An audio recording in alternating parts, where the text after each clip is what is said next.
Hey, good evening, guys. This is Ken, Denise, and Sue. This is the Hybrid Course University Alumni Work Along, uh, May 3rd, 2024. It's talking about artifacts and books and whatever else comes up on the agenda. So welcome to Denise and Sue. Any hot topics or nominations for agenda items tonight?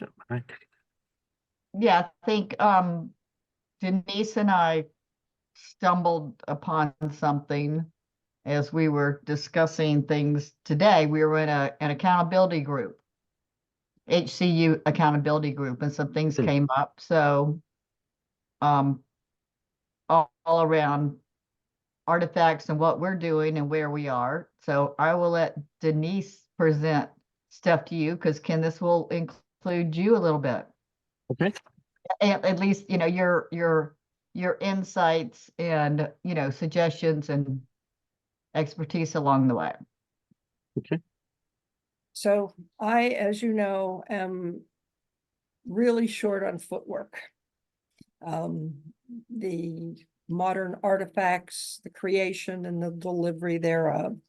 And it's been very helpful. The flashcards that I did for you were very helpful, and I'm going back and looking at them and looking at some of the lessons I learned from going back through them. And I was telling Sue a little bit more about where I was in the process, and my need to get good at building clean, basic, simple artifacts as simply as possible. Keep it simple, sweetie.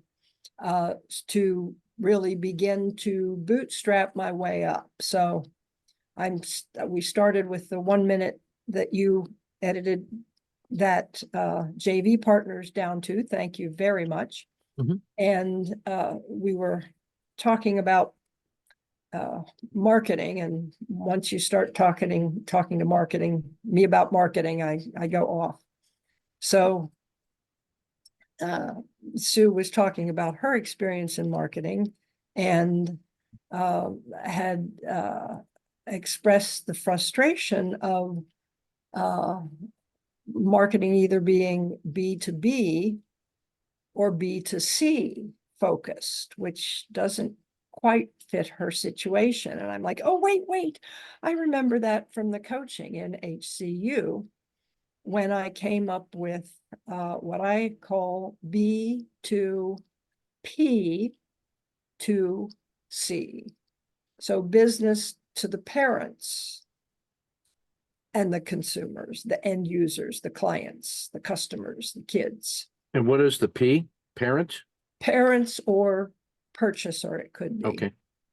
But the point is that if you are marketing a service of any kind, and I made myself a little list since we last talked, that any provider who offers services for minors needs to understand what I call B to P to C marketing. And I heard somebody in the coaching hours asking about B2B versus B2C, and they were in a position of teaching minors whose parents were going to be the gatekeepers as to whether the service got purchased or not, but the results were going to be dependent on the work done with the kids.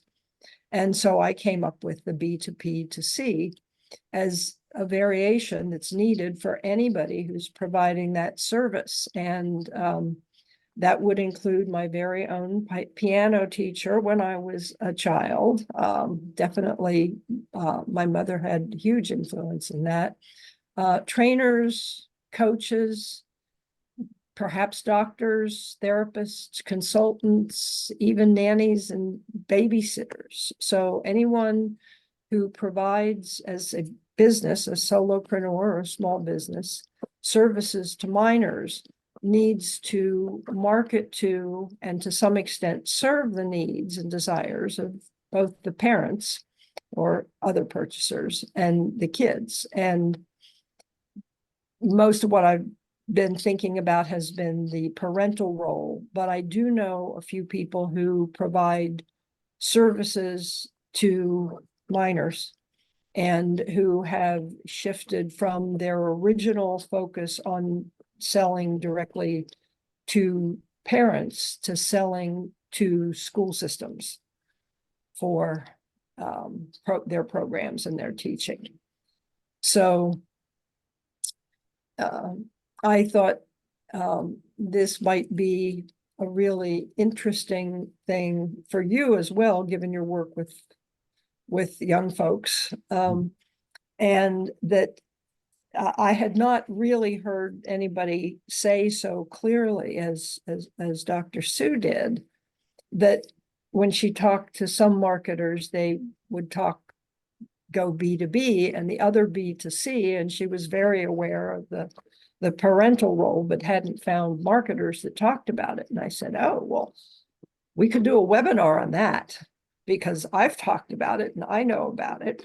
And that's what we decided to talk to you about. And it could be, as I said, it could be a 1 minute, a 5 minute, a 15 minute, could be a 90-minute workshop, depending on what the nature of the artifact was. But I'd love to get your thoughts and reactions and have Dr. Sue either anything I missed, anything I got wrong, or anything she's thought of in the last hour or so. And Ken, so part of this was we were talking about our artifacts and things like that in her marketing program. And I was saying, so one of it was like, oh my gosh, this is that B to P to C could be one of her artifacts that, like you said, could be as short as a clip to a 90-minute segment because of all her interests. You know, she could do a B to B, B to C, and here's this new B to P to C, and that could be her 90-minute, lecture, workshop, whatever, webinar, whatever it may be.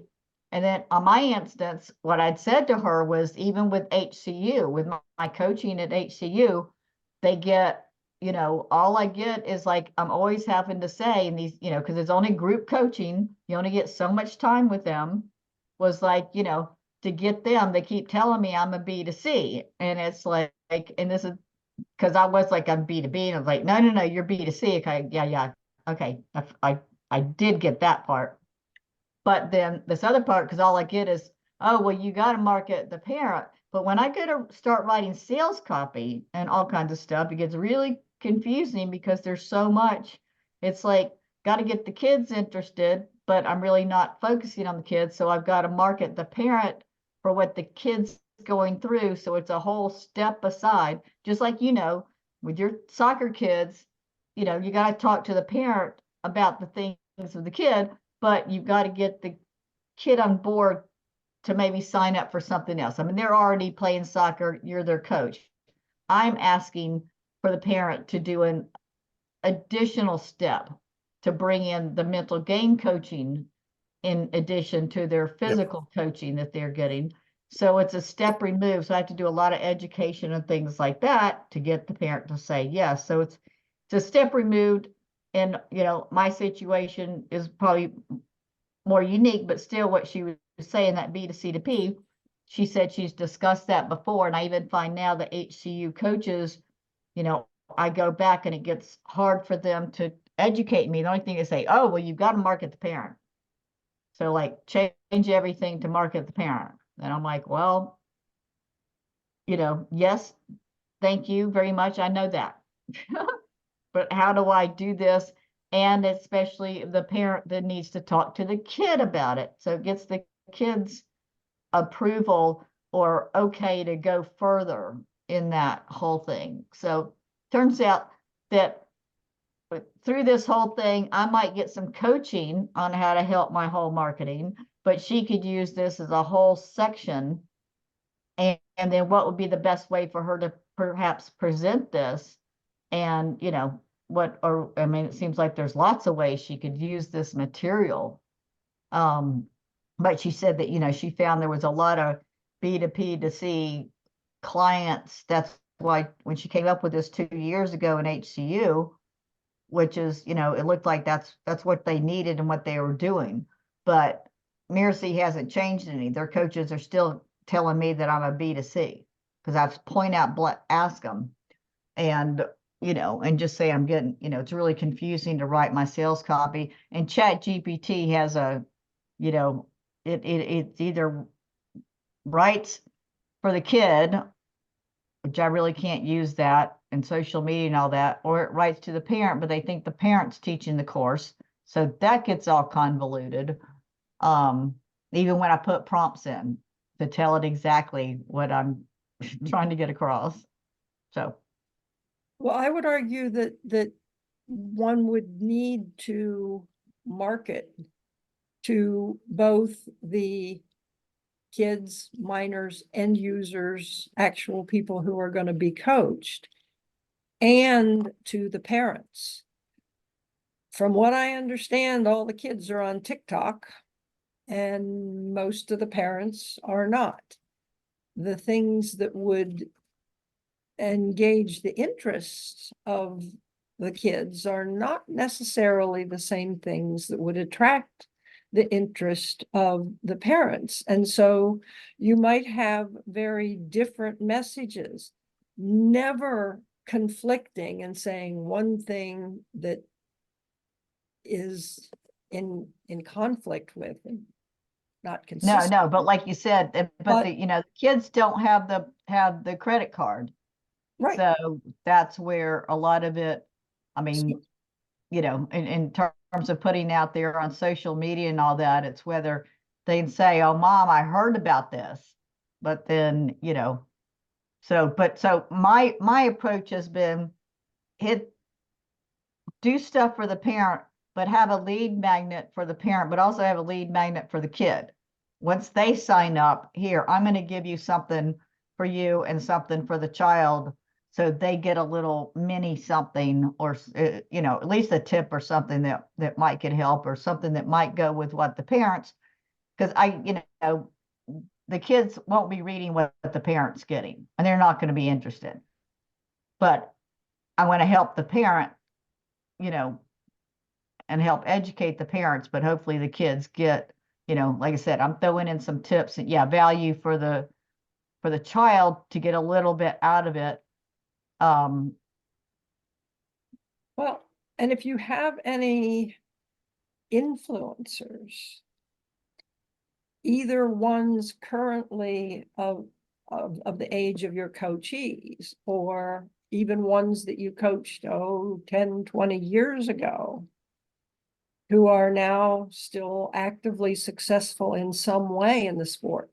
They might not actually still be performing as gymnasts, but they might be coaching or training or doing things themselves.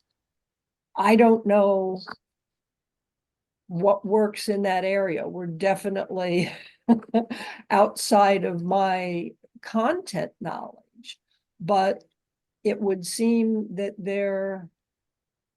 that would be a place where you might have some pretty old people in your email list, or even your before email list, that you could talk to about the kinds of things you're offering now, and put out, have them either do testimonials as to, yeah, I never became a professional in this sport, but boy, these things I learned by being on a team in high school or college or anywhere.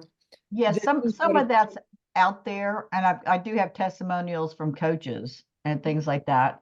The kids right now, it's like Simone Biles has a sports psychologist. Another girl years ago had a sports psychologist. That's about the only ones that's ever admitted it. And they don't ever talk about what they've ever discussed. And, and then in general, you'll get some athletes, but these are all like, I mean, Simone's now older and a couple of the others are older, but when they're under 18, that's just not a lot of stuff out there, and they're not sharing a lot, things like that. So I But- probably don't need that. I probably don't need that much, you know, in terms of, Well, Simone Biles actually is what I refer to as an unexpected opening for your business.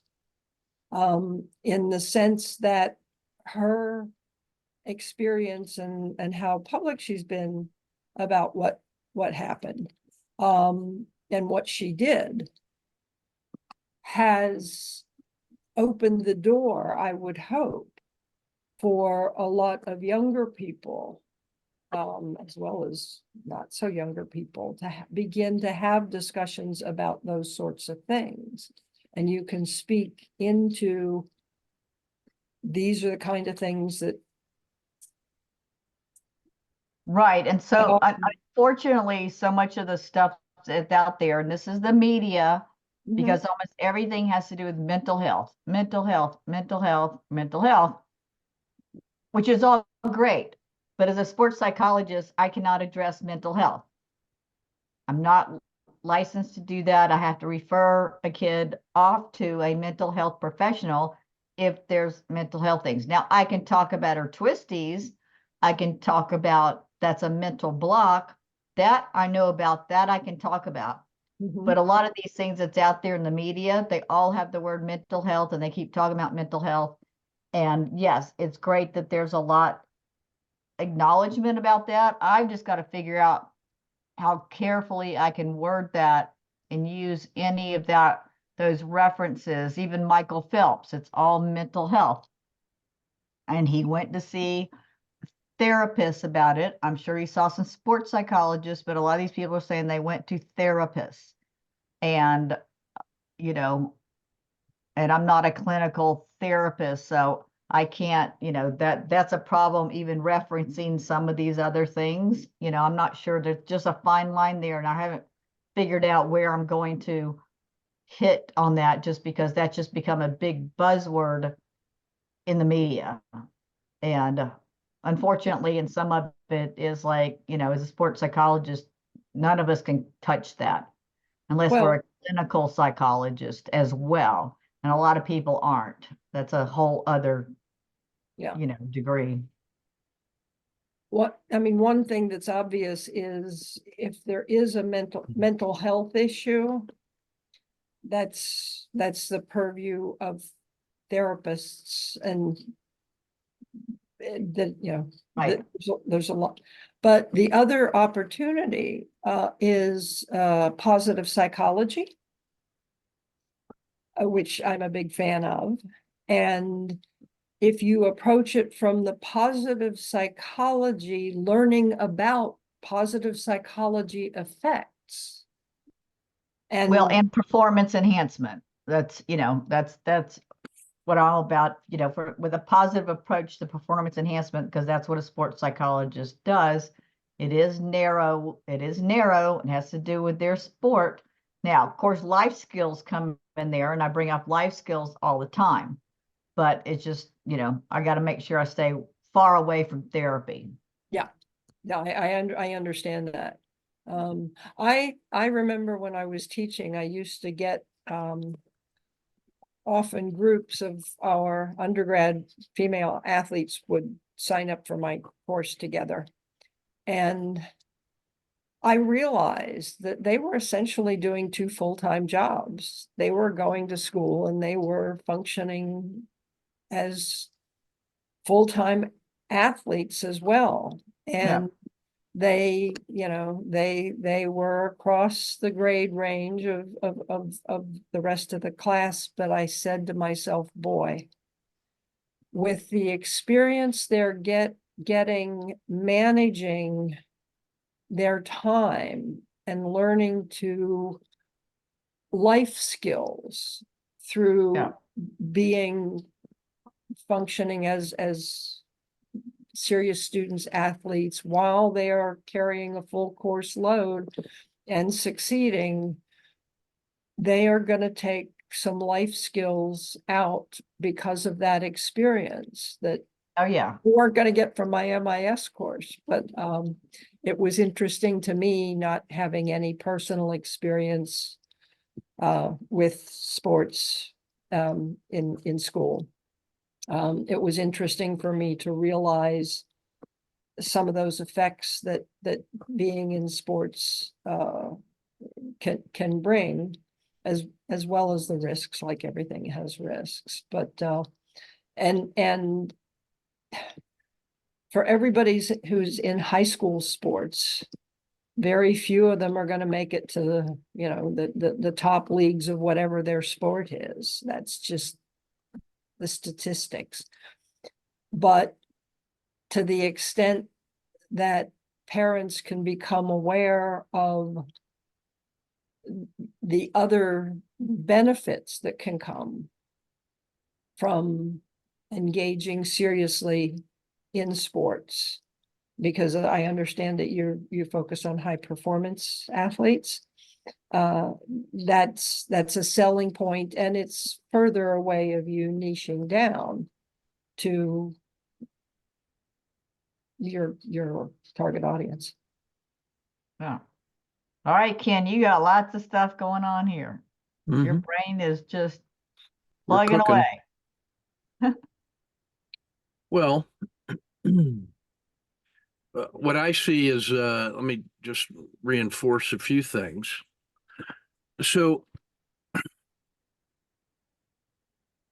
I want to talk about the difference between a niche and the big picture. So we tend to specialize in our little areas of expertise. We draw our own boundaries. Denise has some expertise in the theory of marketing, that it's not just B2B or B2C, but there's also this compound value chain, the B2P to C. And I like the idea of the dual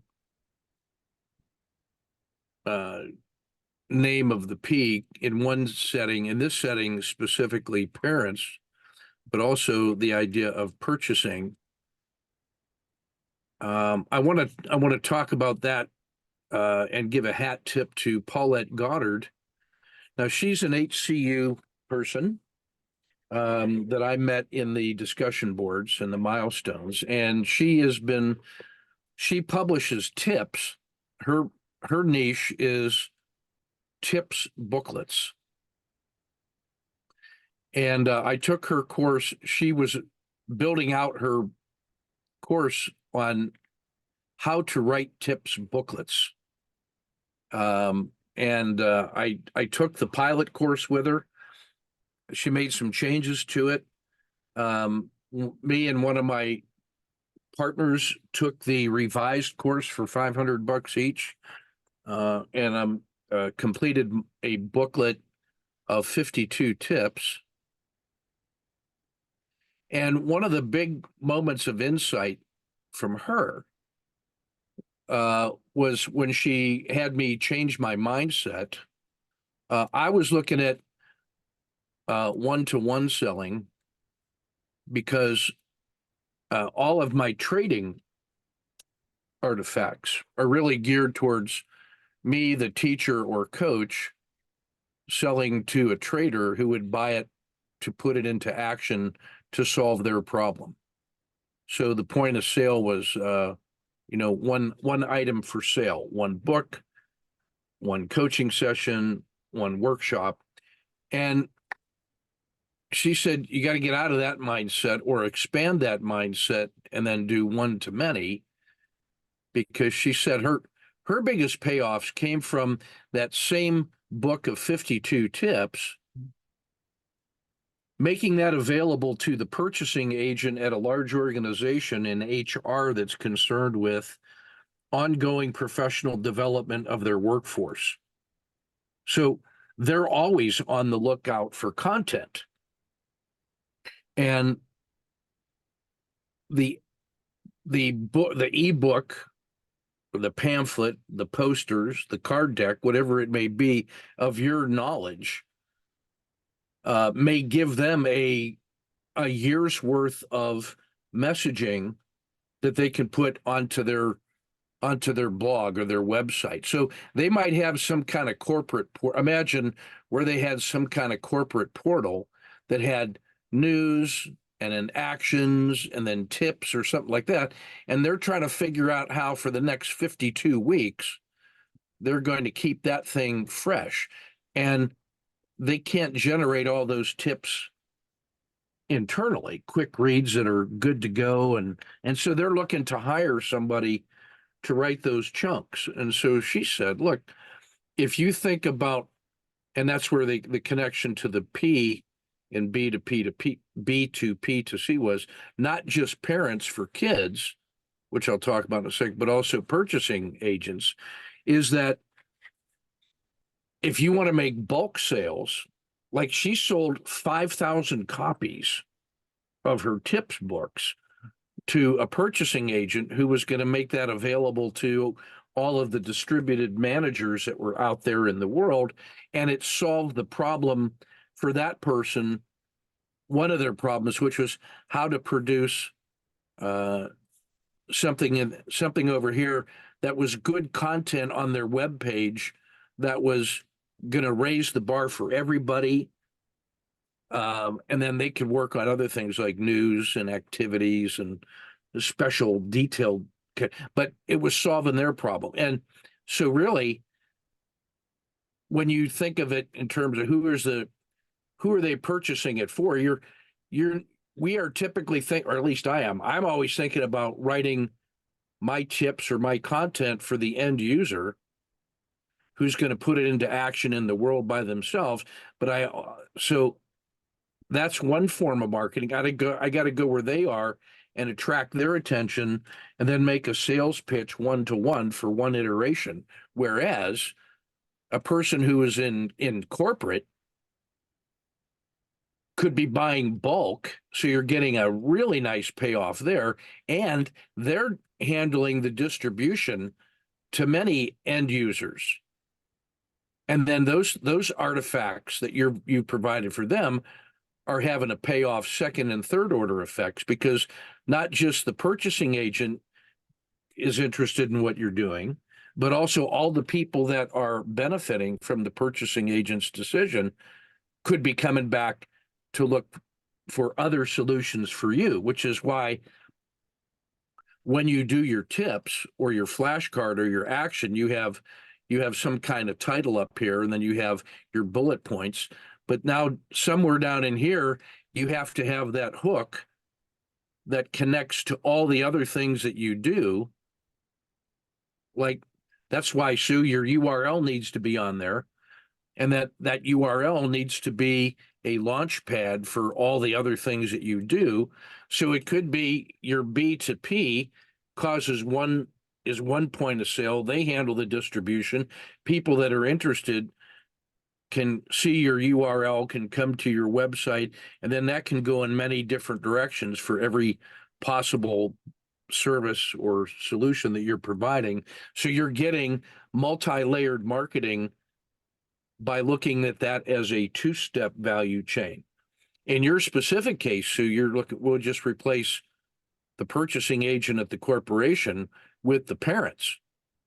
And then you guys quite quickly identify that, when we talk about the interests of the end user, well, why are they interested in what I can provide them? I'm either going to help them to solve a problem or to seize an opportunity that is clear. And the problems and opportunities that parents see, the things they're interested in, are going to be different than what kids are interested in. And so not only do I have to structure the actual product to show the value proposition to the kids and appeal to their interests, I have to be concerned about the message and the mode. I also have to have a separate aligned set of messaging for the parents. And part of the messaging to the parents is say, now look, you as a parent should be interested in my program because of reasons, but the reasons it's also going to be attractive to your kids is because of these reasons. This is what kids are really like. This is what they're really asking for. So you're actually helping the parents realize that your solution is not just a way for them to save time and money, but it's also a way you're actually teaching them how to talk to their kids about the thing that they both love. But they're seeing it from, these kids are seeing it from the, on the field or on the mat. The parents are seeing it from the sideline and in the car. But what your solution and your service, Sue, I haven't talked with you on this before, is that you're actually not just telling parents, this is why you should buy this program and then forget about it and just give it to your kids like vitamins. No, you're actually giving them a way to understand and appreciate the common experience of the thing that's important in the kids' world. You're giving them the language and the style that helps them talk to their kids about the thing that the kids love. Your message is that you're actually not just making better gymnasts, which you are. That's the first order payoff, is that your parents are seeing that they have a trustworthy, healthy, interesting way for their kids to become better gymnasts. And your kids are excited and they can handle stress easier and they have some techniques, so they're going to be better gymnasts. But the second and third order effects, the one that is really the compound payoff, is that these two guys long term have mutual interests in strengthening their relationships and their mutual understanding of the beautiful game of gymnastics or soccer or whatever it is. And now you're giving them not just skills for life for athletics, but you're giving them skills for life for family health that crosses generations. So when you reframe this not as, well, which one individual group am I marketing to? Sister, you're marketing to both of them because you realize that they're part of there's a parent and a child interest, but there's also a family interest, and you're appealing to all three of those sets of values and language. And you're seeing how it's more than just the sum of the parts. And I see you got the coach over there on the side, and you know as well as I do, there'll be a lot of parents that'll go to the coach and say, hey, have you ever heard of this? What do you know about this? Because they're going to want some type of okay or approval or anything like that. Right. That's kind of can be a harder sell. It sure is. What you've got to do is position yourself as some kind of support to the coach. Right. And I've got that in my program too. Yeah. Because you want to make it easy for the coach to say yes, to say, of all the things that I've seen, she really understands the fact that this is really the provider plus the parent plus the child plus the coach. And now we actually have all three of these people, these entities. Each one of them has their own interests, but now you've given them a way to see themselves as the whole team. You're not playing one against the other.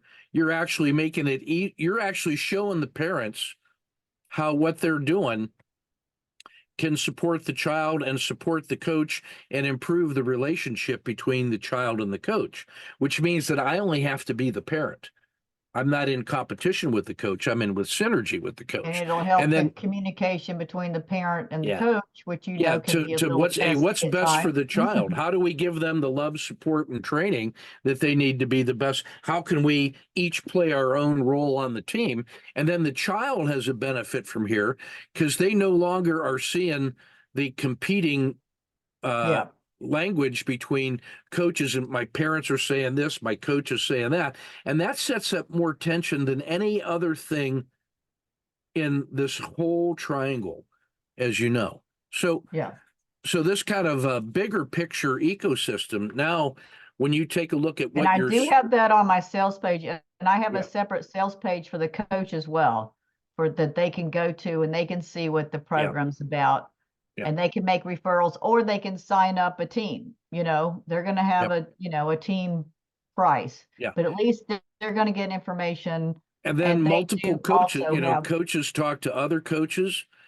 And I talk to guys from other clubs all the time and say, hey, what do you use that works? Oh yeah, beast mode soccer, because of reasons. They give me 200 individual drills that I can work in 5 minutes each in a 3 foot by 3 foot square for every player, And it scales so that I can supervise 20 kids at one time doing that one drill in a grid system that allows me, with very little overhead, to build the 1,000 touches a day that I need in each practice to create great kids.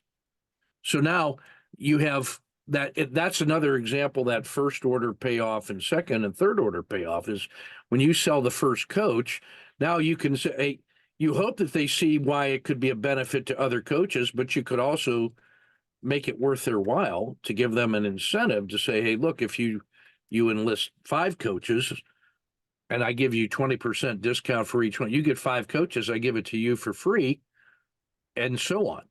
So that second and third order interest group and this dynamic ecosystem, it's not just one-time fire, write a book, sell a book. It's really write a program, incorporate your people, and drive that. Yeah, I mean, depending on how painful you wanted to make that is where, Dr. Sue's community of interest with a discussion board and monthly. Now you're almost like, in one sense, if you're going to try to go to a community of practice, now suddenly it's almost like, hey, Dr. Sue has these products and services over here, but she also has a community of practice. And then that has message boards. And now the only caution on that is if you do that, it has to be active and viable and fresh and lively. It can't be, hey, we loaded up a bunch of stuff in the first 2 weeks, and then it just drifts into disuse, because that actually sends a negative message. So that's a different module. Right, yeah. That's And phase right now, phase 3. I'm going to Phase have 3. stuff inside the coaching program where the coaches have a portal. Yeah. And can, almost like a private Facebook group where they can interact, but not an outside one, because that's where I would think, I'd have that for coaches because they have a professional interest in collaboration.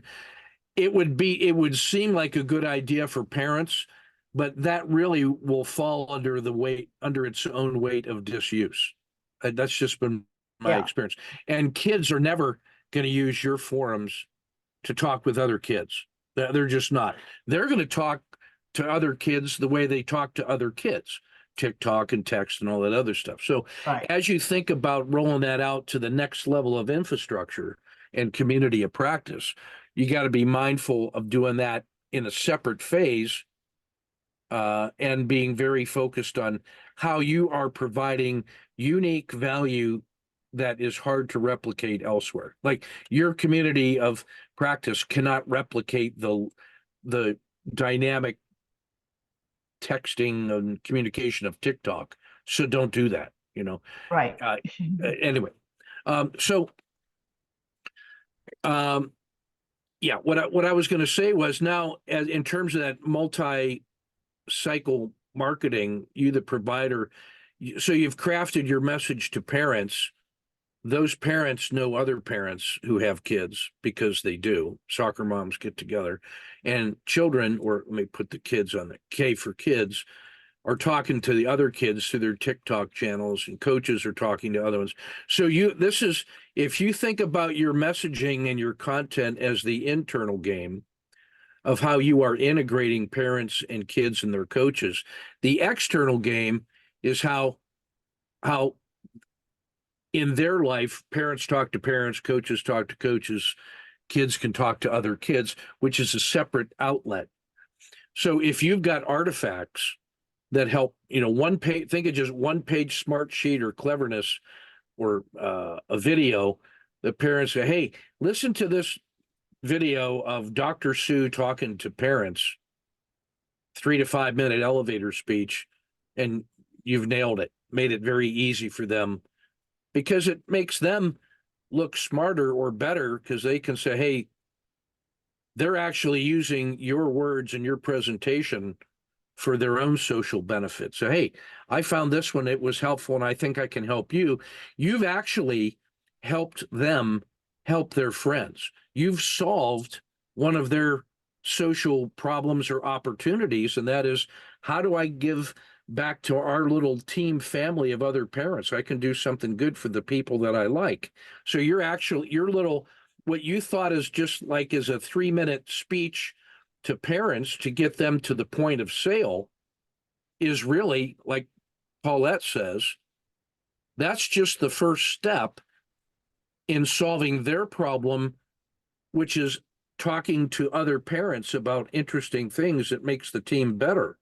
And that lines up really nicely with Denise's, B to P to C as that 2-step chain, B to P to C. You're getting multiple use out of your tips and artifacts.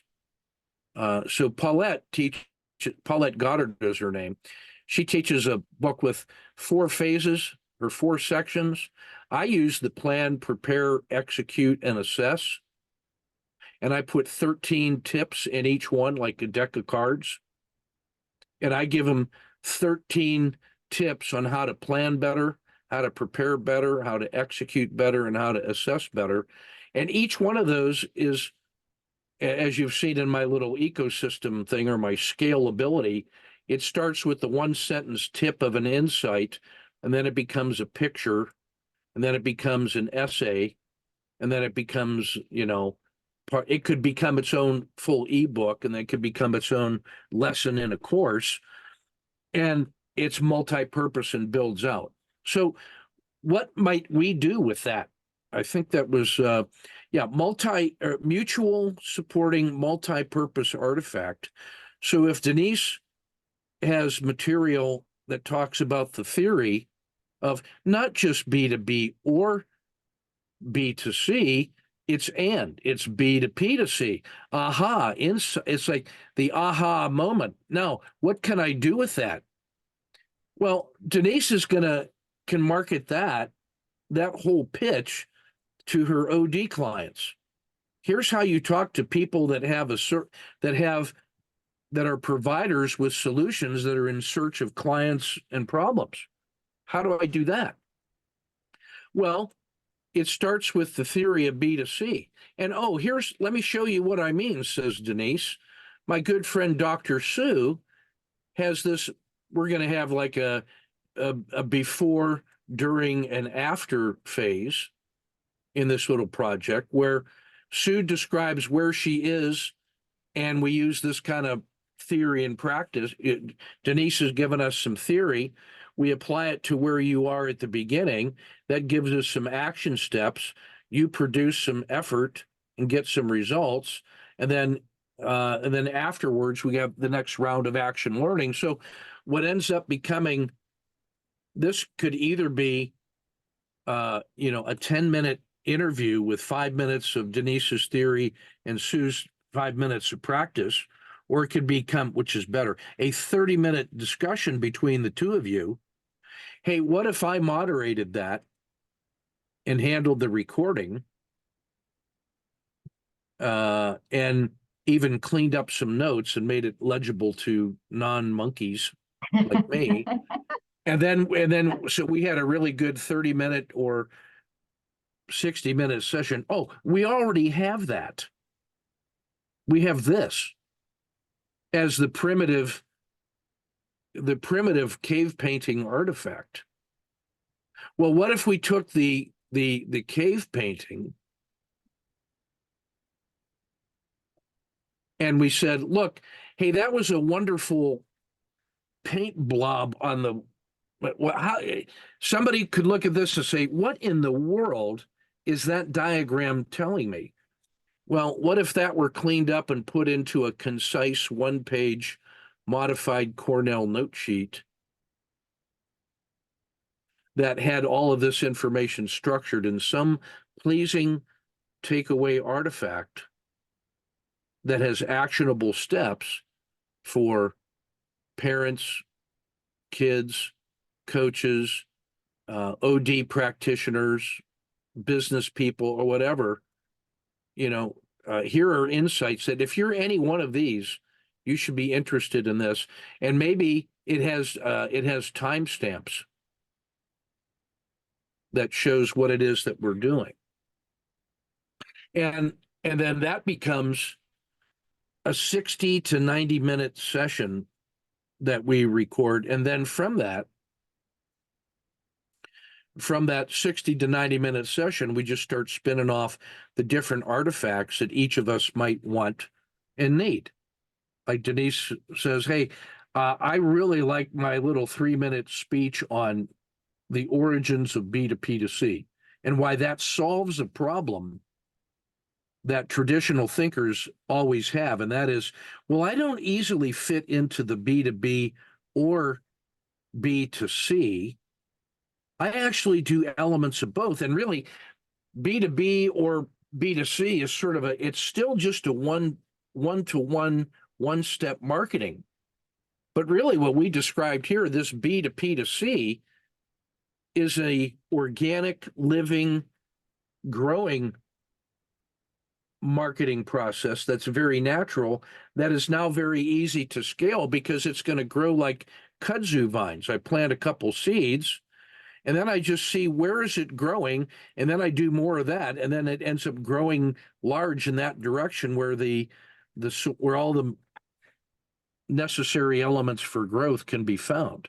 So what you've done is you've planted a few seeds and given it an opportunity to grow wherever it will, and then you can reward what's working, as opposed to trying to come up with some perfect end-to-end plan before you take any action. Well, what I would say, and because this is a session on artifacts, I would say we should all three of us be thinking about what are the 3 to 5 minute chunks that we could contribute to this potluck dinner of an interrogation session, this interview session. So now we just have a little round table, and then the three of us are sitting around the table, and we're talking about these items of interest, and we just follow a very short agenda. And now what we have is clean artifacts that are easy to see. Like instead of this overlapping crap that I've drawn here, I can say, hey, look, what we just did here was how to see the big picture that is emerging out of the different strands of dialogue. As you guys were going, I was just making notes, and I've tried to sort of tie this together in some story. And what Sue and you are both talking about, what you're both talking about, is it's not just how do I get better on the technical skills of sport, and how do I distinguish between psychology as therapy and positive psychology for performance. I understand that there's an important red line between skills, sports psychology, resilience, healthy habits. There's a red line that I cannot cross into the world of therapy. So one of the things that you're going to help all these people over here realize is, hey, there is a distinction, and I'm going to give you some indicators to know how you have a healthy relationship between parents and kids, between parents and coach, between coach and kids, between parents and coach and kids, and the sport itself. These are the ways that you can tell. And if you just have this sense of unease about how things are going, you don't know, I just need to know what the standards are. What's the measurement? And Dr. Sue gave me she gave me 5 things to look at as parents and kids. And if we feel good about those 5, I now can trust Dr. Sue's guidance that says, if we've taken care of those 5, we're good to go. There's no hidden monsters out there lurking to get us. You've given them that sense of comfort and certainty that you've removed the fear of the unknown, because you've given them that big picture view of how the parents, coaches, and kids all fit together to make a healthy lifelong sport, and you've given them artifacts that help them understand that.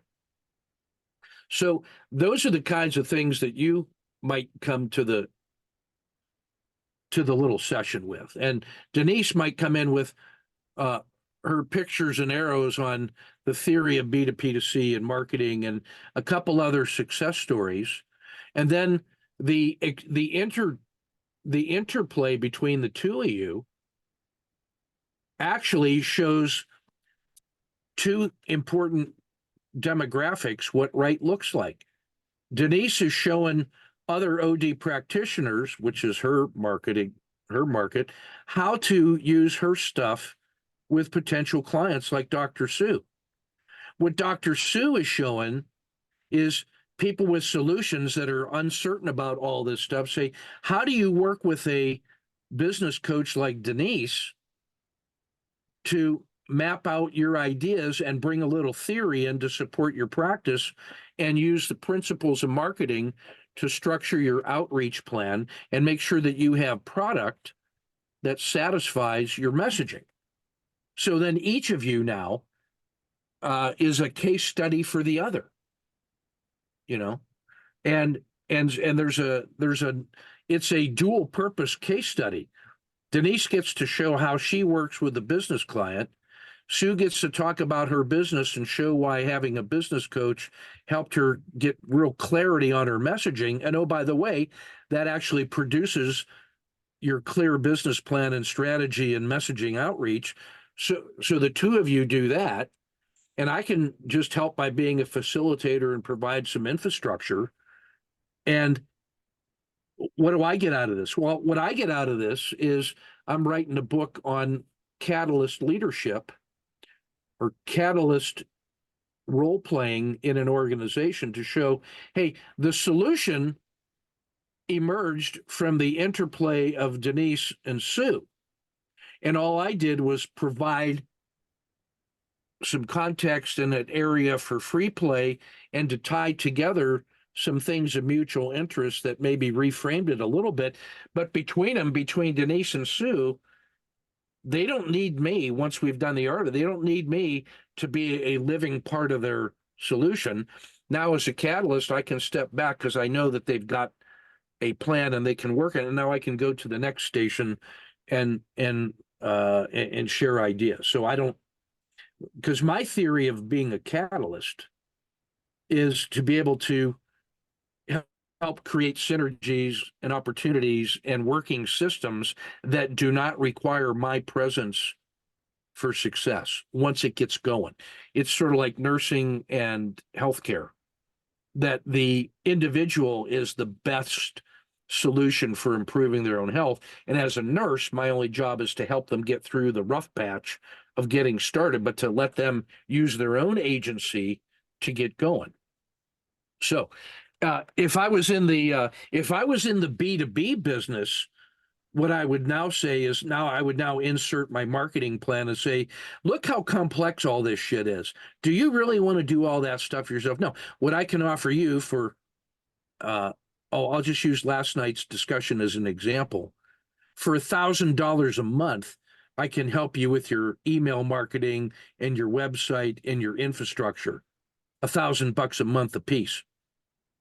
Forever. And I'll give you a discount if you do it for 5 years. So what I am always mindful of is that there are ways to do this that are lean and self-contained. And sure, I could hire somebody to do things that I want to do, but I'm very mindful of those kind of costs. So I'm ruthless on cost. What can I do with the minimum viable product to sell my? So I appreciate Miracy saying, look, we have an in-house development program that you can get credits and you can use our development team, which is really good because look how many people come to our sessions. And you can hire us to do all these things for you. And that's a value proposition that's attractive to a lot of people. I'm not denigrating that. They're upfront and transparent and legitimate, and they have integrity. But there's also a spectrum of how complex do you want to make it, how much do you want to pay for it, versus how much do you want to do. And there's how much do I have to do in order to become an informed consumer so I can tell if the person that I'm hiring knows what the hell they're talking about? Some amount. So I've become sort of proficient at doing just enough to know if the person is actually adding value to me based on the amount of time that they're saving me. So I don't want to, I'm not trying to sell anybody anything. What I'm trying to do is lay out the choices that you now have as a person who's going to go into action and trying to grow a startup in the early stages of growth, and having the frameworks in place that allow it to rapidly grow. Like I'll conclude by saying, I've got fast growing trees in my backyard. And those things would grow literally 4 inches overnight in the first year of growth. At the end of 1 year, that little sapling, which was 1 inch, was 10 feet tall at the end of 1 year. So I could go to sleep and then wake up in the morning and it was measurably taller overnight. Well, I had to plant them in such a way that would allow them for growth, and I had to have stakes and infrastructure to support their growth because the trunk was weak while it was growing tall. So I had to have some way to brace that until it was stable enough to stand on its own. So we want to think about our supporting infrastructure in the same way.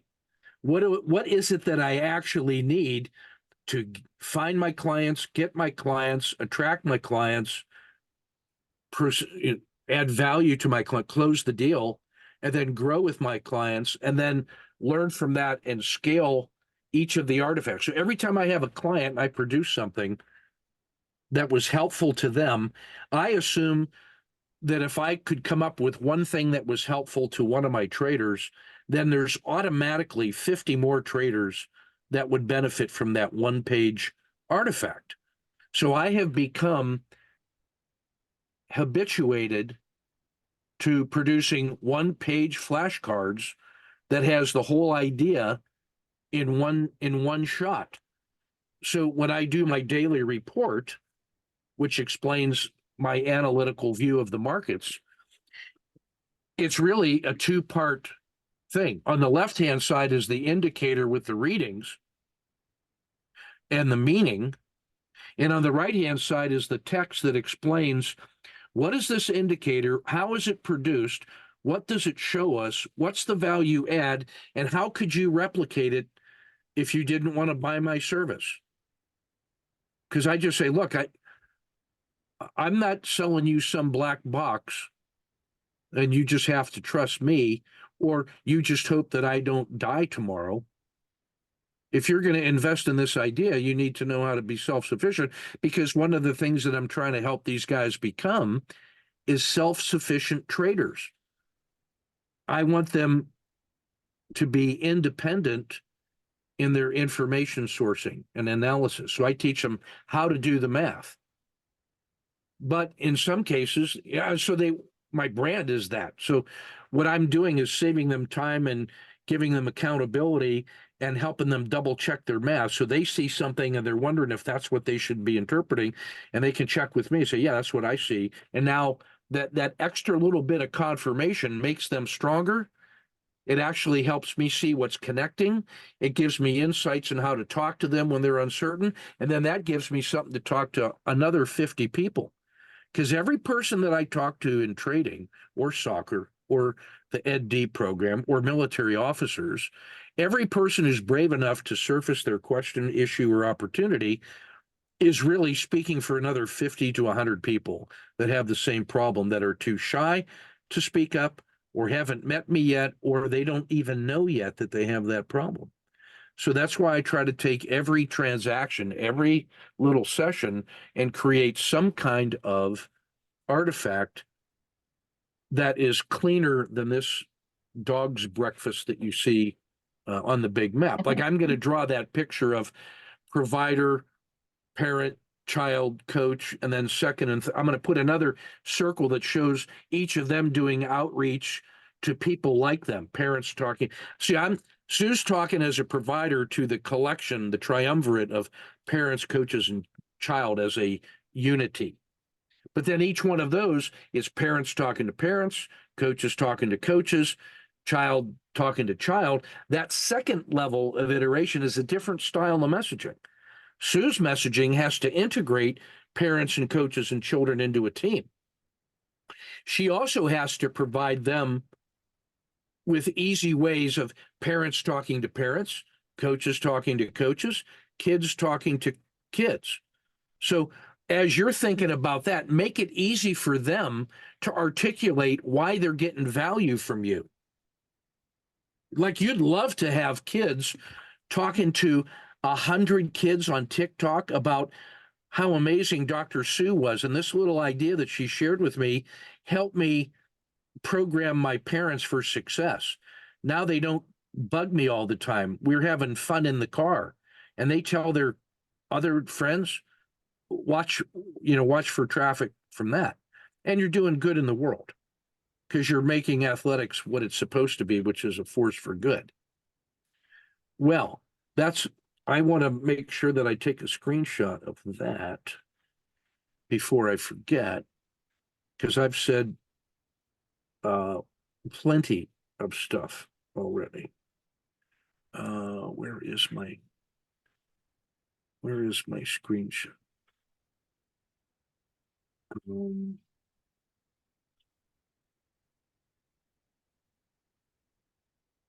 Okay, I've taken my screenshot, and that's what I wanted to say. I'm going to pass the baton.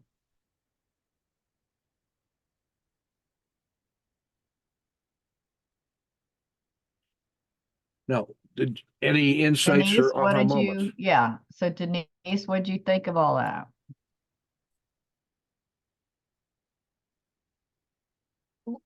Were you asking me? Yeah, There was a lot. One thing actually is that I'm really focusing more on market research than I am on OD per se. I understand the connection, and I'm very flattered to be part of that community, but it's really what I'm focusing on teaching is the do-it-yourself market research approach that helps you find out how to reach and speak to each of those different constituencies, the coaches, the parents, the kids. But it is once again a Ken Long massive drawn live empire that I'm not sure I could retrace my steps without the video, so I'm really glad we're going to have that. And I don't know. Now, my question is, what is the most efficient, simplest way for us to create? We will have an artifact when you stop recording. Mhm. It will be an hour or so long, large artifact, perhaps with I don't know how much circulation it will get in its full form. But I do think that it would be helpful for me to focus on doing a 5-minute and a 15-minute, and if those get out, then they will literally breed a 60-minute or a 90-minute workshop of actually a collection of people who recognize, oh yeah, I'm in the B to C to P position. And no, I've never heard anybody talk about that before. Let me get into a room with some of these people and have them give me exercises to do, to think about how I'm going to go about doing some of this high touch market research with the various constituencies I have, and how do I think about whether I want to go directly to parents for a self-pay, or whether it might make more sense for me to go through a coaching route or a school route or a team route or community route. And if we could get a 5-minute, a 15-minute, and then a workshop, 5-minute intro, 15 to 30-minute webinar, and 90-minute workshop out of this, I would say we had really done a good job. I don't know quite how to do it. That's what I'm looking to you guys for help with. But I'm really glad that it generated the enthusiasm that it's generated today. And thank you, Dr. Sue, for making it so clear to me for the first time earlier about that distinction between the chasm between B2B and B2C that you experienced, because I hadn't heard that so clearly articulated before. So that's my 2 cents. Yeah, so what I heard was your interest is how to describe the approach for market research that an end user could use to figure out how B2P2C solves their problem. Is that fair? Well, first to think about their marketing challenge opportunity as one that is described not clearly by B2C or by B2B, but they really need to be thinking about their marketing. They need to be thinking about the B2B, B2P2C. And then once you start thinking about that, how do you go about doing the high touch market research? And you might need to go back and do some low touch market research if you hadn't thought previously about going after one of the involved parties in it. But then how in a workshop to actually get them to think about questions for parents, approaches to parents. Where would I find parents to talk to? Yeah, and I also think, like you said, for a lot of this, you find that pain point. And there's, the qualifying questions, I mean, the easy thing is, are you in, somewhat, in the parenting field? Well, I'm not in the parenting field, but I have to go through the parent. So anyway, you'll have to figure out your own marketing on that part.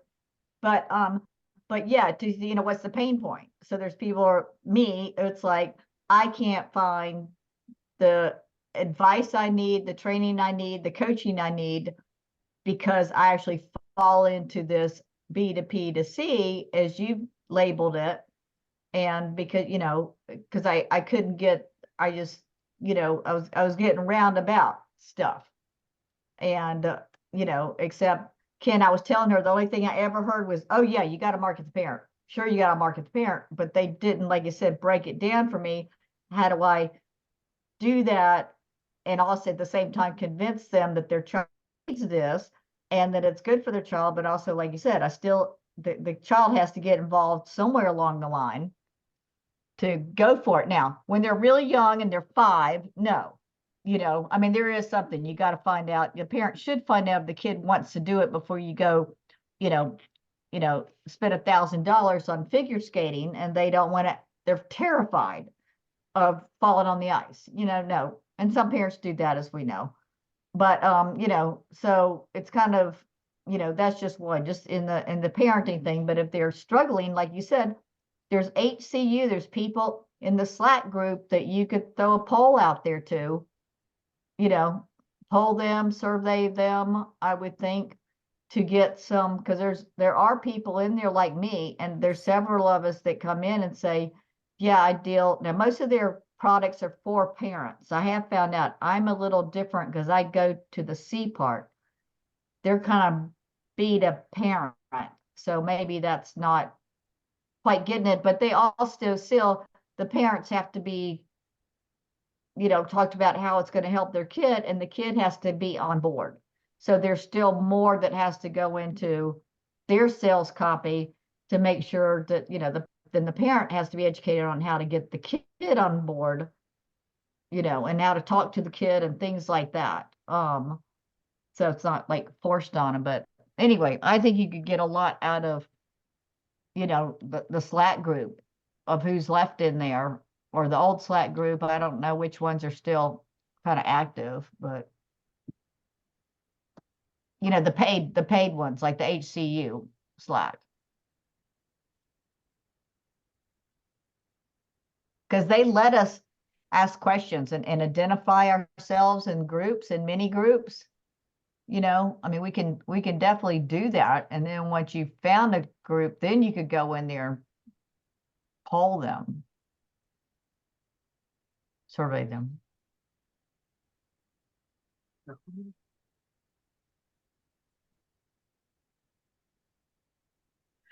This is kind of where I'm thinking about is, so Denise, you know, the next steps, the so what is, I think my current reframing of your research question is how to describe an effective approach for market research for end users that solves their current problems. So specifically, how to think about marketing with the B2P2C model in order to clarify their own current situation. And so now I'm interested. You got my attention because I don't know which one of those I am. And I got all these problems. So what problem of mine are you going to resolve? You tell me. What opportunities does it open it up? Okay, I'm convinced. What's the recipe? Just give me a picture of the recipe or the method we're going to follow. So I can see from a broad start to finish, what are you going to do with me and how does that going to go? Does it pass the smell test? And then, all right, you've persuaded me. That could work. What are the minimum essential resources I need to take action? What's the timeline look like? How do I use it to make progress in my new marketing program? So that, I think, is the messaging and the value add that your artifacts are going to do. And I think that each one of those is its own 5-minute or 15-minute chunk. And as you're thinking about those artifacts, you think about what's the purpose of the artifact, who's the audience, what problem or opportunity does it solve? It describes an approach, what successful resolution looks like, and what the next action steps are that if you believe in this flashcard, it allows you to go to the next steps. So and then I would say, look, that each one of those chunks can lead to a 30-minute lesson or a 90-minute workshop. It has the little one-pagers that help people remember and take action. It'll let you get paid at some point. Sue's point about, hey, where are people's pain points? Where do people need help? And you're thinking about all three of your constituents and together as an element. What I would recommend is probably, if our goal is to have at some point in the near future a three-headed monster of a replay of this session, but where you're each ready to answer those questions that are up there. What you want to show this artifact. I talk about Sue comes in and says, this is what I say to parents. This is what I say to coaches. This is what I say to kids. And it's geared with the language that is appropriate to them. And here's the value that I add to them. Kids have a better relationship with parents, with coaches in the sport, and themselves. Parents have a better relationship with coaches, kids, the sport, and themselves. Families have coaches, and I think your messaging strategy, your messaging language should be on one page with little chunks with like 4 or 5 bullet points that has the themes and messages. So on one page, you have your playbook of the appropriate message to give to each of those constituents. And then underneath that is sort of the method that you would use. How do you communicate to them? Where do you communicate to them? What resources do you provide them? Now you start building out all the little pieces and you have an action plan all ready to go. That would actually be, you could almost have that on one page with reveals or whatever, that as we go around, as we go back and forth through the little dialogue and discussion, that would be where you're leading, where you have a sketch of what you see your ecosystem looks like. I've drawn a couple primitive cave paintings like that, but really it needs to be your picture of what your ecosystem looks like. I have some ideas on that, and you saw some of them tonight, but that's what I would think your next steps ought to be, is getting that messaging clarified so we can see how you're adding value to each of the members on the team. And then that second order scaling step, because once you get your messaging to parents down, you've done 90% of the work to make it easy for parents to talk to other parents. Hey, look at what Dr. Sue told me I should be saying to my kids. Done. Oh, yeah, Denise has to leave. So, I was yeah. just gonna say, I've got Oh, yeah. a 5-minute Yeah. max hard stop, so. Yeah. And then Denise, so I think if you just I'll send you the text on this. Yeah. And I think I would ask you to kind of get to the same clarity for next week. Is think about the little 3-minute chunks that you want to bring to our collective session, and that we use next week's session to draft the agenda of what our 30-minute or 90-minute, however long it is, what our 30-minute panel discussion looks like. And that will be the deliverable at the end of next week's session.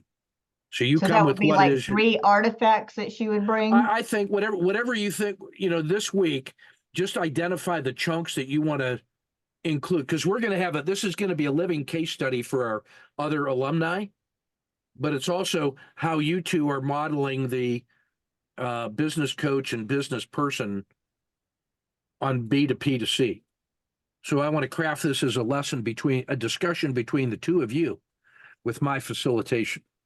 So we have a little 3. So next week, I want to have the agenda populated. So I need you to bring at least the title of what your artifact will be. It doesn't have to be done yet, but just what you think the chunks are.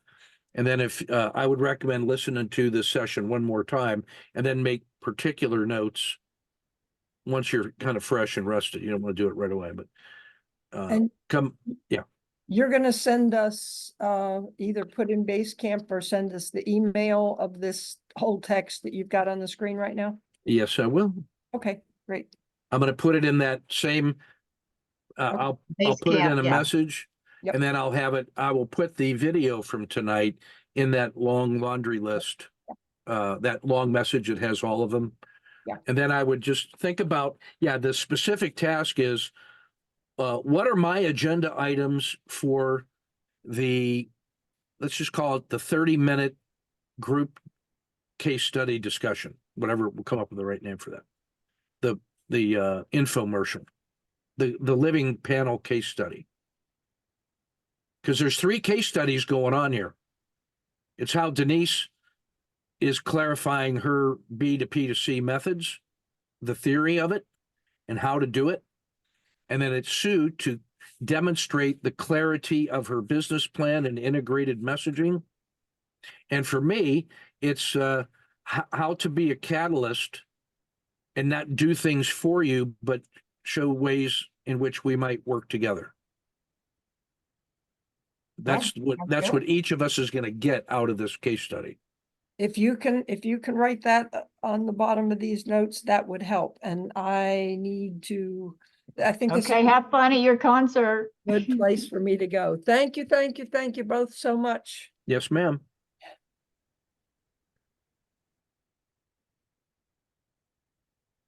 So 3-person case study. I need a 2-minute break, or do Okay. you need to go? Do you have another call? Well, it didn't look like anybody else was rolling on. My next one is at 8:30. I got about an hour's worth of work to do to prep for that session. So, No, let's just finish this up then. okay. So I'm going to just say, we're just going to call this a 3-person mutual interview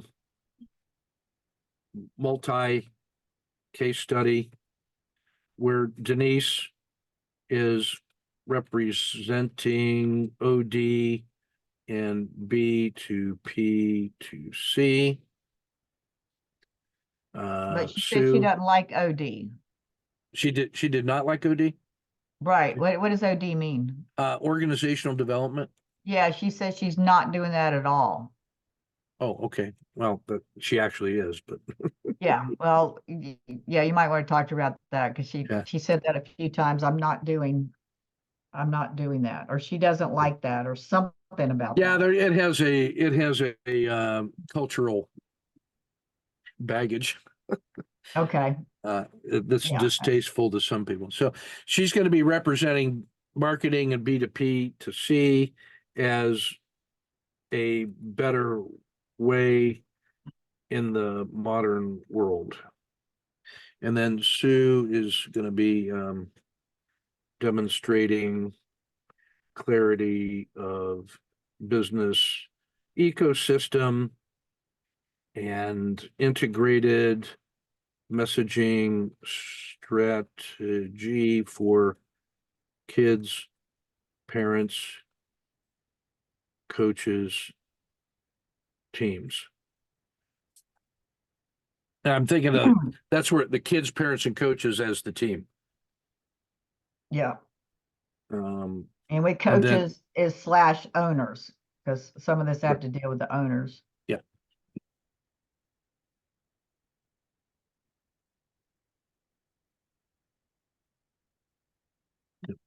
and I can.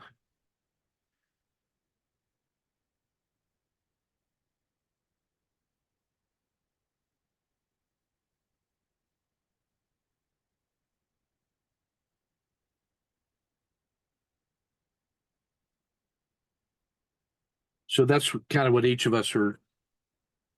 That's what Yeah. we're getting out of this. And then I'm picturing it may be more than 30 minutes. It's probably more like an hour and then the next session objective is to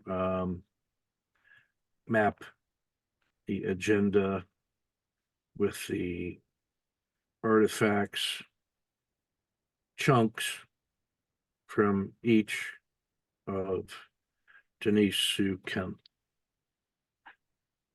What it is that we want to, what is it that we need to say and represent inside that 60-minute session? These are the points I want to make. So if we get the titles of the artifacts or whatever the chunks were. Yeah, Yeah, so I'm going to clean up that sketch about the parents, coaches, kids, and then that second wave where parents talk to parents, coaches talk to coaches. I want to try to show phase one is internal messaging. That's the Right. atom, or that's the molecule. right. Parents are an atom or an element with its own, atomic number and Because that's where it's characteristics. all got to start. Yeah. And that's the part that I can control. Well, that's the part that I've got to make the first. Right. That's the Yeah. first phase of contact. After that, it's kind of out of my control, but that's what Yeah. we all want. We want our marketing to. Yeah, because reach at that point, because it is my contention that the artifact that you create to do the one-to-one coaching with a parent should include whatever package you give them. Should include a one-page artifact that summarizes the value to a parent of what you offer, that they could easily share with somebody else and say, like, here's what I'm getting from Dr. Sue. And it lists everything that you have claimed to be a benefit. And then if they agree that what you're doing is meeting those objectives, then it's very easy for them to say, oh yeah, let me tell you about Dr. Sue. She said she was going to do these 5 things. She did those 5 things and actually more. And then that becomes, so you don't have to create something extra special for them. You're actually making it very clear to them, almost in a contractual way, what it is that you're bringing to the table for them. And then they can use that to talk to other kids. And then you're using it in the language that's persuasive to parents, and then coaches, and then kids. They'll all find their own normal way to get outreach, as long as you've provided them clarity on what it is you're giving them, your messaging. Like, I think Coach John Wooden and his little triangle, his little pyramid of excellence, that's 50 years of him coaching with each one of those little chunks, and it builds in a logical way, and that endures.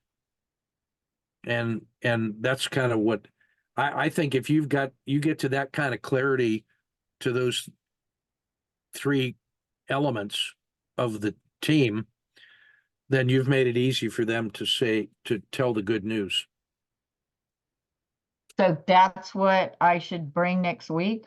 Well, just what I want you to do is listen to that rambling Right, yeah. discussion, and then start thinking about the gaps in your own business plan. Draw a sketch of what your ecosystem looks like, how you're envisioning those things fitting together. Because you saw what it looks like to me, but it's got to be what it looks like to you. Maybe Well, it's the same thing. I've got the coach, parent, athlete, Yeah. diagram on my website. I Yeah. talk about that, is that needs to happen for all this to work. Right. So I think, what I would be doing is, as you go back and listen to all those things, you start thinking about whatever, just the message chunks, like when a comedian is doing their 60-minute comedy stand-up routine, there is each little joke stands alone. You get 3 or 4 jokes on a topic, and that's a bit. Yeah. You put 3 or 4 bits together, and that's a chunk. You put Right. 5 chunks together, and that's an hour. So you got to start looking right now for your bits, or for your jokes and your bits, your message bullets. Now I'm going to use the word tip. That's what Paulette teaches. Right. Is that a tip is just a one-line, if I may swear a little bit, no shit, a one-line clear statement of fact. You should do this thing, and here's why, or here's how. So every tip is either, well, here's why it works, or here's how you do it. So you got to have one of those two as the second part of a tip. You should think of the parent, coach, and child triangle as an integrated team, not as separate individuals, because of a reason. Or here's because it will lead to success, or whatever. It solves all the problems and gets everybody. So the second part is the so what. You should do this because of that. So that's a tip. You get a couple of those collected, that becomes a bit. It's like 3 points about how to talk to your kids. You should say this, you should say that, and you should watch out for this. You got to make it very clear with your child that it's their passion and their commitment, and their goals, which is going to guide all the decisions we make as a family unit. As a parent, I'm going to help you with support, love, nourishment, encouragement, connections, and protection, and my unwavering support and love without question. You don't have to earn any of that. You just get that, no matter what. Oh, okay. Now that, if you agree with that's one way to package the essential relationship between parents and children. What I just described there, in my view, is what I wished every single parent I ever coached would say to their kids, in a way that their kids would understand. And every kid has to be told that in different ways. Some of them respond to words, Some of them respond to memos, believe it or not. Some of them respond to text. Some of them just walk hand in hand with the parents and it's unspoken feeling. How does that manifest in the world? Well, when you're on the sidelines before the game and after the game, here's what those behaviors might look like. Here's what it sounds like in the car going to and from. Here's what it sounds like at home.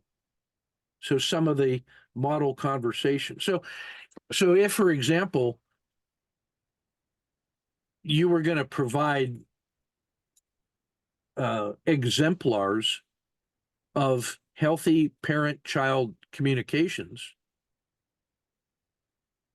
you might have a flashcard that just had one example of one statement in context that illustrates the difference between doing it right and doing it wrong.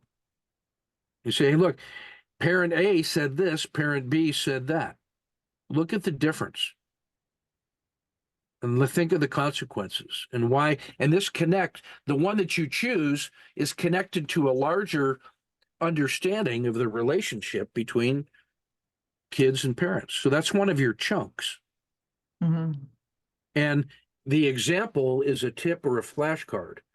And so in our little 60-minute session, of which 20 minutes is probably yours or 30 minutes, well, you're not going to give a 90-minute workshop on the things parents say to kids that's comprehend. No, but you're going to say, well, as an example, in my larger model, I want to pull out this highlight and show you why this is crucial.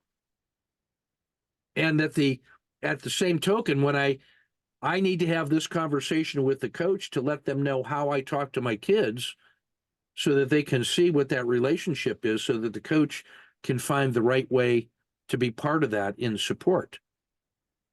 Oh, okay. How to have a parent coach chat. So you might pick, so that's actually the sales pitch from you to the parent. Parents, this is how you talk to coaches. Parents, this is how you talk to your kids. And it may actually be, hey, parent, this is how you talk to other parents that are pushy assholes that are on your team, that are trying to hijack the direction of the team. Is that, I don't know what your opinion on that is. Is it your job as a parent to protect the coach from other asshole parents, or to just hope the coach gets it on their own? What is the responsibility? And it's not, maybe not so much in gymnastics, but I think it is true in gymnastics. What's your responsibility to watch the other parents on your team and the way they talk to the coach and the way they talk to the kids? Are other parents talking to my kid? Oh, we're going to have a conversation then. So I actually hope you're going to help me understand what to do with unruly or, asshole parents. You will come up with a better word than asshole parents. Problematic parents or difficult parents. I think that there's some of that social pressure that creates tension. If you think of the old TV show, the Dance Moms or whatever it was the moms talking to each other in the room that ended up causing mothers to talk to their kids in strange ways because they were being influenced by what the other mothers were saying. And they thought they had to change how they talk to their own kid because she's excellent. She's the best gymnast on the team or the best dancer. And they've been here for 10 years, but I'm only here for 2 years. Maybe I should adopt that strategy that parent uses with their kids because I don't know. And she's a great dancer. So there's some peer pressure that parents encounter that doesn't come from coaches. And it doesn't come from their own background of how they were raised. But it's some of that real dynamic that's in the family room where they're watching their kids. I mean, that's where the poison comes from, Yeah. So I guess what I would say the long way around this is,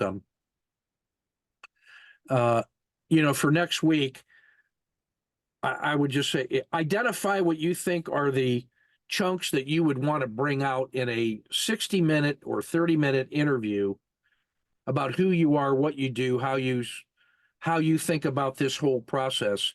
And that's going to be able to actually really illustrate Denise's B to P to C theory. So in my opinion, what we start off with is Denise describing what the problem with old school B2B versus B2C marketing is and the kinds of problems it represents and why B2P to C could actually be helpful. So if she did an opening, 5 minutes to 10 minutes on that, and then we could say, well, let's see how that fits inside Sue's business. Wait, Sue, where are you in well, here's my diagram and here's my players and here's my system and here's the value add. And I've noticed that there's this parent, child, coach triumvirate, and this is where I am in how I think about trying to message. These were the problems I was having thinking about it from a B2B or B2C. But now that I'm thinking B2P to C, I now have some new insights on what I might do. And here's a couple examples of where I'm going with it. And then I might take 2 minutes and say, this is how coaches help businesses, how the business demonstrates a practical application of that theory, and that the synergy of these two, they're learning from each other, and each one is a case study for the other, because I'm going to show the other people in HCU that they could follow this model themselves. They're either going to be in the role of Denise, providing expert advice on a technical area about somebody's business, or they're going to be a business person who's not at your level of clarity about your environment and your potential clients and how you're thinking about your messaging strategy and placing that inside your larger competitive environment, which is we're not going to get to that on the opening session, I don't think. No. How Okay. once you've got clarity on the inside, what's inside your bubble and how you're picturing that, I think the next step is to now, how do I place Sue's bubble and your particular value add with your outreach connections? How do we place that in the world of the larger market with other people competing for clients? What distinguishes you from others? What markets ought you to be looking at and why? How big are they? How do you reach them? Where are they and what's the appropriate method to go get them? A third one is, how do you manage that as a project manager so that your business system runs? So that you can, with a minimum amount of effort, so that you can concentrate on the fun part, which is providing coaching and solutions. Nobody starts a business so that they can run a business. They start a business so that they can reach out and help more people about things that they love to do. They're not doing it so that they can learn how to run a website or do business taxes and any of that shit. But that's just that just goes with the territory. Yeah. So that's a third session that we do. The first one is just getting clarity on self and value add and positioning internally. Second one is fitting inside the larger ecosystem. The third one is, how do I use lean thinking to turn that into a sustainable business at the minimum level of effort? Something like that. Okay. Sounds good. So, I will if you work think on my about the discussion last night was, they're talking about, hey, how to think about email marketing. Should I hire an SEO firm or go with MIST? I said, well, that's way premature, because I have no reason to believe that email marketing or SEO has anything to do with you reaching out to the clients you want for your vision of the world, of what you want to be. Then I think you got to have that before you want to stop the recording now? Yeah, I think you're right. Yeah, so let's see.